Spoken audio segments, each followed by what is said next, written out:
We are back. It's March 30th, Wednesday, Yeah. Midweek Faith Lift with Reverend Doug Werth, Shannon, Brun. Good afternoon, Doug. How are you today, bro? I'm good. You good? I'm good.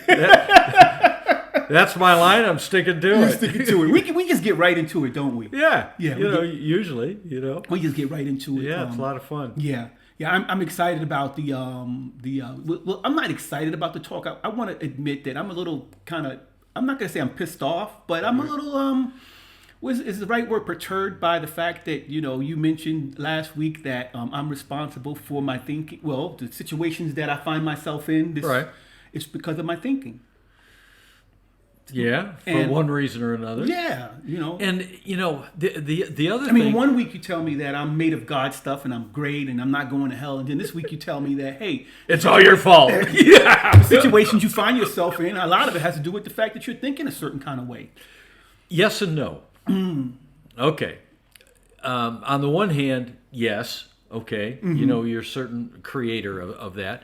On the other hand, it may be that the challenges that you're facing, on some level, you wanted to experience those so that you could experience a way of overcoming those things, of transforming those things, of creating something higher and better.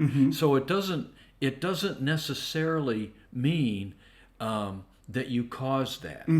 For example, in the 9th chapter of the Gospel of John, right off the bat, Jesus and his followers are walking along, and they come across a blind man. And the disciples look at Jesus and they say, "Who sinned, this man or his parents, that he was born blind?" Okay, now that's on one level, that's a question about perhaps reincarnation. Okay, it's perhaps a question about guilt. Okay, who screwed up? And Jesus' answer was, neither this man nor his parents sinned, but he was born blind to experience the presence of God in his life. Wow. Now I'm paraphrasing it a little bit, but the idea was. To experience the greatness, perhaps? Yeah, Right. something. Right, yeah. Okay. So let's say that as an entity or as a soul, okay, you come into this world, and you had made an arrangement that I want to experience the best spiritual teacher that I can imagine. Okay, somebody who could absolutely show me the way Right. and show me how this works, on a personal level. And in your talking with your guides before you came in, you might say, "Well, I've tried a few different things, but I want to experience that." And your guides, angels, however you want to look at that, said, "We can arrange that." Okay. But you can't experience that with everything wonderful happening. Exactly. Right? In order That's for you to- right. So it's got a lot of stuff has to happen in order for you to experience that wonder, that magnificence. Yeah. Yeah. So I think And I'm just using myself as an example. I'm not saying that there's anything going on, but I mean, I'm sure people are like, "Well, what do you mean? This is the yeah." What do you mean it's all my fault? Yeah. And some of it, again, people are saying it could be my fault. And in other words, they've done something wrong, and that sort of. Who knows? Right. The bottom line is the bottom line is, here's a situation. Right. How are you going to deal with it? Right. How are you going to learn from it? That's that sort of thing. And so I would take the guilt and punishment out of it. And as you look at whatever situations are coming up in your life, what's the highest and best way for you to deal with those things? Exactly. And that's where prayer and meditation comes in. That's where that little gap between something coming into your environment and your reaction. You say, "Okay, just wait a minute. Take a deep breath," as we often say. Okay, and now what's the best way to approach this situation? Well, I mean, I think you gave some examples of different laws of thinking Right. Is it correct to say the different laws of thinking, the different teachers that have different ways of Right. handling the thought process in order for it to be more effective? I think you mentioned Esther Hicks and Abraham and some Well, other people. the law of I suspect that the law of mind action is something that the Fillmores may have come up with. I don't know that for sure, okay? But for as long as I've been involved with Unity, which has been from the 70s, okay? I was born 1970. Yeah, I'm an old fart. No, you you're know? not. But anyways, I heard about the law of mind action, and I heard it associated with the Unity principles. The law of attraction is something that I've recently come across, and I would say in the past 20 years or so. Okay, That's just been popularized, actually. yeah, and as we got into the law of attraction a little bit, here comes Jerry and Esther Hicks. Now Jerry has since passed. Oh, Jerry passed away. Yeah. How long? Oh, maybe 5-6 Oh, years wow, ago. I didn't know that. Yeah, Wow. yeah. Jerry has since passed, and Jerry, obviously Esther's husband, he was the guy who did the technical stuff. You know, he would set up, and he was also the business manager. So he would set up the places where they're going to go, the seminars, and make sure all the business was taken care of. And they had this bus. I forgot, they had a name for the bus, but basically they lived in this big, huge bus, and they would travel around to all the different locations in the bus. Wow, cool. And, yeah, that was the way they did it. And Jerry was a little bit older than Esther was, but you know, they did very well. I didn't know their personal life. Oh, yeah. Wow, it's interesting. Yeah. Wow. And they would have these seminars and these places where people would gather, and they would, for lack of a better thing, they would do the show. Okay.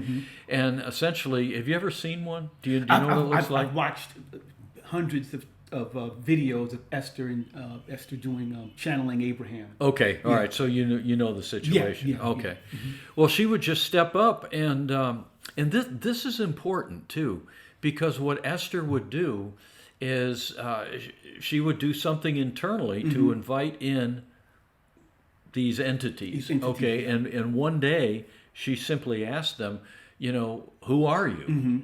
And there was a little bit of a pause, and the answer was, you can refer to us as Abraham. Okay.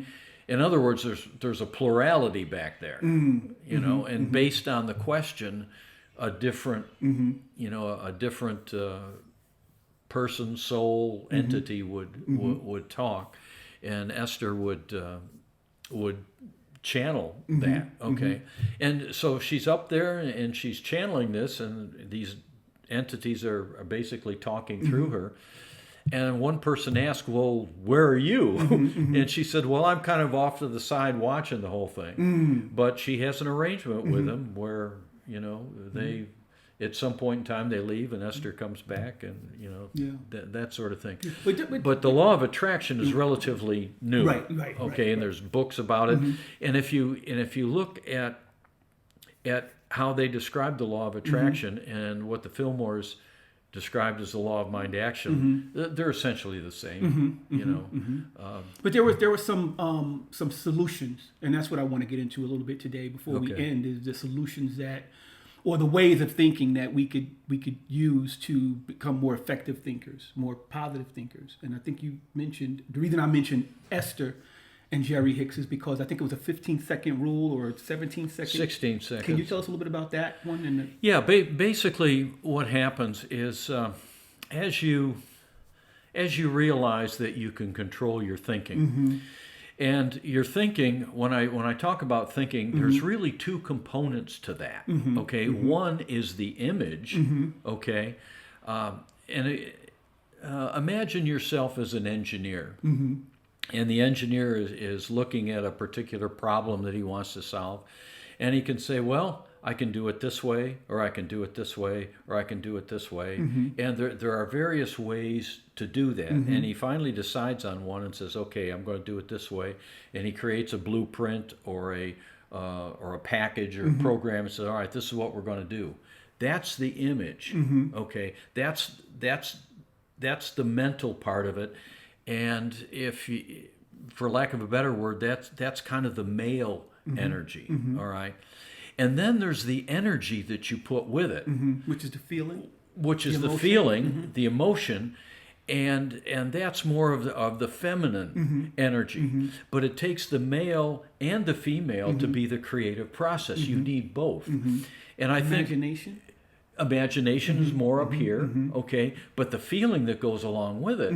Now, imagine the strength of attraction with a strong image but a weak feeling. You know, you're not going to attract it that. But imagine a relatively weak image but a very strong feeling. You could probably like right now, okay? So emotions are very important. Emotions are huge. Right? That's why we talk about it being positive. And this is why a lot of my goals don't get accomplished, because I have all of these thoughts, these images of what I want to do, but there's no thrust behind it. There's no energy behind it. There you go. And so in order for me to create those, to make those goals happen, I probably need to create more energy behind it. I need to think of maybe the positive things that can come from it, which will give me more feeling, right, which will produce more thrust. Yeah, make it happen. And it can't be something that's. It's got to be sincere, I guess. In other words, so you don't want to fake. You don't want to just be doing stuff just to be doing stuff. Of course, it has to be. Yeah. That's right. I understand. That's right. Yeah. And for many of us, you've got your to-do list. There's not a lot of energy in there. Right. You know, oh man, I got to do this. I got to do this. You know, just things that you have to do, and you may not like to do it or want to do it. Okay, so you get through that. But then there's usually one or two things. Man, I want to do that. Yeah. You get all excited about it, and boom, those things happen quickly. That's so true. And they happen in such a way that not only fulfill those feelings but create more of them. That's true. Okay, That's true. So the creative process, especially with the law of attraction, Esther's definitions had a lot to do with vibration. Okay, and vibration again is two components. One is the mental image, and the other is the heart energy, the feeling, that sort of thing. If you ever watch an NFL football game or even a college football game, before the game, they get pumped up. Oh yeah, that's what that's all about. Right. You get pumped up too, Doug. Sometimes, that's exactly right. And it just creates a feeling that just makes it happen. That's right. Happen. Yeah, you hear about the emotional leader of teams, and it takes it takes a leader, and I don't care what organization you're in, whether it's a church or whether it's a business or whether it's a nonprofit, whatever it is, the leader of that group has got to have positive energy. You know, because other people are going to pick up on it, and that's going to go forward. Yeah. And I have worked in large companies before, and sometimes you get into the upper circles, you get with the vice presidents, and it's vicious. Right. Okay. I mean, they're all backstabbing and everything else. Back there, right? And you go into that and you say, "Oh man, I'm updating my resume. Right. I don't want any part of this." Right. Okay. Yeah. And on the other hand, you can go into some companies where it's positive. I want to be part of this. Yeah. And then you take that back to wherever your job is. In my case, I was a plant manager of auxiliary plants, typically. And I'd go back pumped up and feeling good, and I would share that energy, and then everybody in the group would pick up on that, and away you'd go. So anyways, the law of mind action, or the law of attraction, is really got two components. One is the image that you want to create, and the other is the feeling. We'll talk a little bit about that time. Did we talk about that, the 17-second stuff and all that? I guess I missed that. Well, I don't know if you did. Well, here's what it is. What Esther Hicks says, what Abraham says, is that it only takes 17 seconds of thinking of one type of thought, and by thought I mean image and feeling. Okay, both of those. Take 17 seconds of that vibration, and then you will start pulling similar thoughts to you. Okay. That's all it takes. And then it only takes 68 seconds of that type of thinking before you can actually raise or lower your point of attraction, the creativity that's all about, your spiritual level for your baseline. Exactly. Your baseline. Exactly. Yeah. Where you're normally at, you can raise that normal level to a higher level in 68 seconds. Yes. Yeah. So it's very quick. So if you find yourself in negative situations and you're looking to change your thinking, then this is one of the solutions that we can apply. And the Apostle Paul said, "Pray without thinking," or not thinking. Pray without ceasing. Okay. And the idea there is keep a positive thought, keep the energy going, and if you feel yourself slipping over that, if you feel yourself going down, then go into some sort of mental discipline of trying to raise your that vibration. Right? Yeah. And keep it focused in one direction. Now, I'll give you an example. This is about responsibility. This is about taking responsibility for yourself. Right. Yeah, it's not going to happen on its own. That's right. Yeah. And on the way over here, I was thinking of the difference between some of the more traditional churches that, and I'm not criticizing, but they say, rely on Jesus to be your Savior and that sort of thing.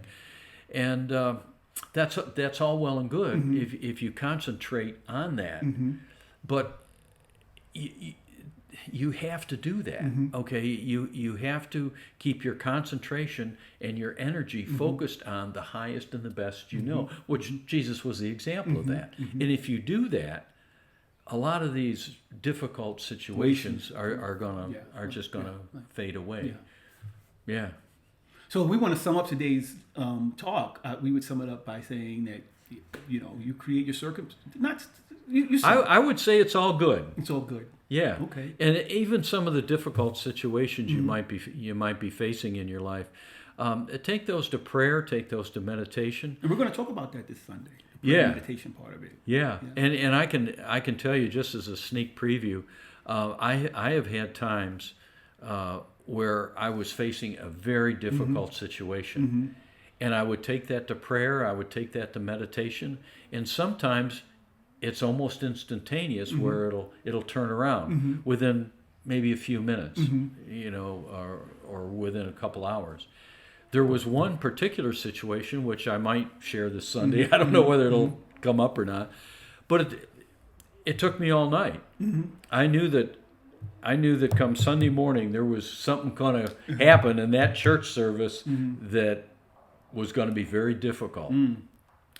And all night long, I just sat and I meditated, did the prayer work on it, visualized a better outcome, asked for guidance, asked for help with that.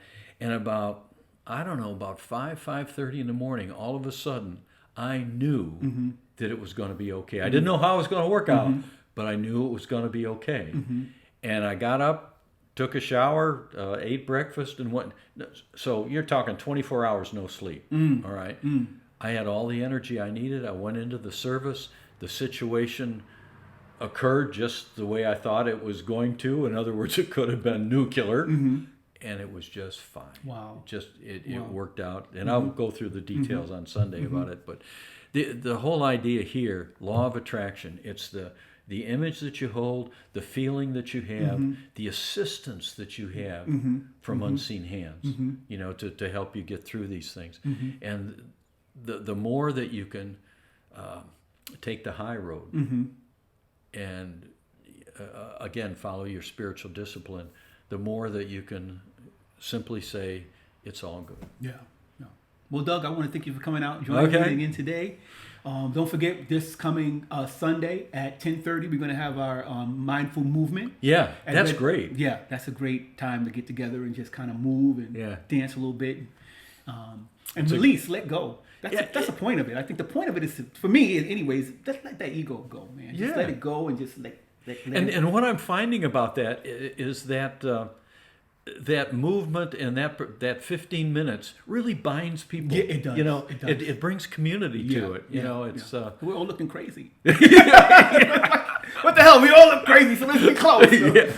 So. But that's at 10:30, Red Bank Community Center on this coming Sunday. And then at 11 o'clock, we're going to have our Sunday service with Reverend Doug Werth. Right. And your service is going to be about prayer and meditation. I'm excited about that. Right. Because from what I think about prayer and meditation, you're sitting around for hours and hours and hours and praying. You said ceaselessly. I'm just like, oh my God. Without ceasing. Without ceasing. Pray without ceasing. That's so scary to me. It's like, what the hell do you do that all day? It's a mindset. Okay. Is what it is. So I hope that you get a chance to cover that so I can kind of learn what that's all about. We'll talk about That's just coming Sunday, 11 a.m. at the Red Bank Community Center. Listen, if you are being blessed by this podcast, share it with your friends, your family. You just press the share button. You can share it with your friends or share it on Instagram or Facebook or even on YouTube. And I think that's about it. Doug, you have anything else before we close? No. We're good. Thank you for coming out. Midweek Faithfully. Goodbye. See you. Bye-bye. Boy, that went quick.